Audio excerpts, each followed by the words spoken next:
Hi mga ka-squid, mayong buntag. For today's video mga ka-squid, maupag kita mata. And then, hinumdum ko nga naaday ko'y napalit nga saging. Then, ang akong yung ganahan aning saging mga ka-squid, especially sa buntag, ako gini siyang maruyahon. Maruya nga wala na siya asukar mga ka-squid kay tamis na baya ng saging. Tas ang ako pong paborito nga saging mga ka-squid, kanang dili pa kaayo lutong. Kaya as luman na kay kuda ng lutong na kayo, gusto na ako kanang napay green pa sa ihang palit mga ka-squid. Nay, mao gini akong pinaka perfect yun nga maruya. Ganahan po ko aning saging mga ka-squid lungagon. Pero ang problema mga ka-squid murag ako ray mo kaon. Kaya akong mga children, akong mga junakis murag ganahan sila sa maruya. So para makakaon sila, ako na lang yun pong maruyahon niya. Sayo kay kuning mata karon mga ka-squid kaya akong mga children mga eskwela man. So para makakaon sila og saging.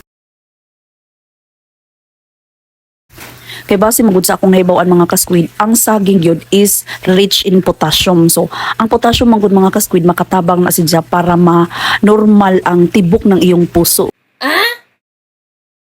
Mauto siya mga ka-squid kay kami magud mga ka-squid no kanang murag na may history sa kanang heart kay ang akong tatay di ba nahinumdum mo ang iyang sakit before siya namatay na-diagnose siya sa heart failure.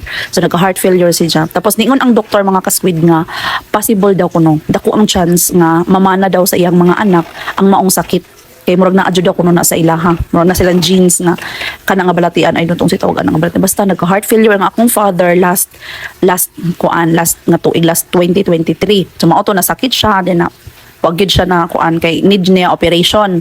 Tapos gi-advise gid mi sa doktor nga pakanon gid siya saging. Kay dako gid kuno ang matabang sa saging. Then kanang mas gana gyud ay kuno og kanon ang saging kanang hilaw pa mga ka-squid.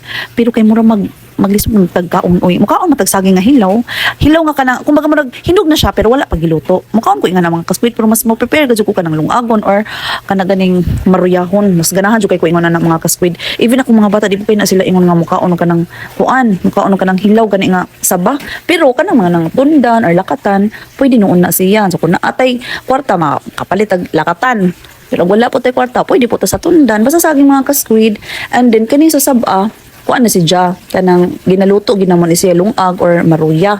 Ang atong daily routine every morning mga ka-squid of course magtimpla gyud ta niya. Ang akong yung paborito sa una is kana yung stick nga Nescafe.